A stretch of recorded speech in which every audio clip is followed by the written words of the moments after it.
sekarang ya kita akan buat sesi pengenalan recorder. Okey, sebut ajuk cikgu ya. Recorder, recorder. Recorder, recorder.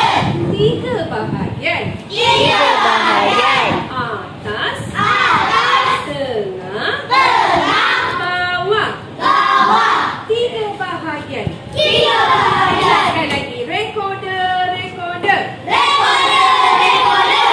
3 bahagian. 3 bahagian. Atas, Atas, tengah, tengah, bawah. bawah. Recorder saya. Recorder saya. Nanti kamu bawa recorder. Lepas peperiksaan nanti kita akan mula belajar untuk tiup. Kita akan kenal not. Lepas tu kita akan tiup. Okey, cikgu nak tanya ya. Tempat kita ni, kat sini kan ada lubang ni. Lubang udara. Lubang udara, pandai. Ini adalah lubang udara di mana kita tiup untuk menghasilkan bunyi. Okey, tempat ni kita panggil pemimpin. Tempat yang pemimpin Tapi yang ini kita panggil lubang udara. Okey, contoh macam ni ya.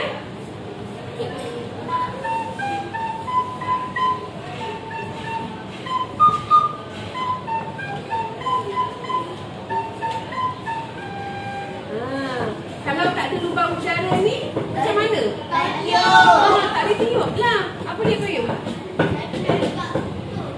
Nak buka ni? Memang boleh buka sebab kita nak bersihkan dia. Memang boleh buka dan pasang semua.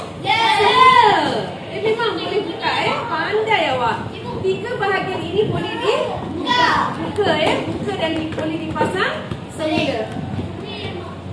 Yamaha. Ni dah lama lah cikgu guna ni. Masa tu cikgu beli dalam RM12 kot. RM12 tu RM10. Sekarang ni mahal. Sekarang ni RM20 lebih ya. Okey. Kita salah sambung sekejap. Okey, yang ni tadi cikgu kata atas, tengah, bawah kan. Dia ada nama dia. Atas ni kita panggil dia Kepala. pandai, kepala. Ni kita panggil badan. Bawah sekali. Kaki. Pandainya awak tepuk untuk diri sendiri. Okey, maksudnya ni kepala, badan, kaki. Bagus. Lagi satu cikgu nak tanya, kat belakang ni dia ada satu lubang tau. Kita panggil dia lubang ibu jari. Sebab ibu jari ni selalu berada di sini. Kita buka atau tutup. Buka atau tutup. Jadi kita panggil ni lubang ibu jari. Okey, boleh pandai semua? Nanti kamu dah bawa recording, kita akan belajar lebih lagi. Okey kelas? Bawa lepas periksa bawa hari ni kita kenal saja dengan alat tiupan ini adalah recorder.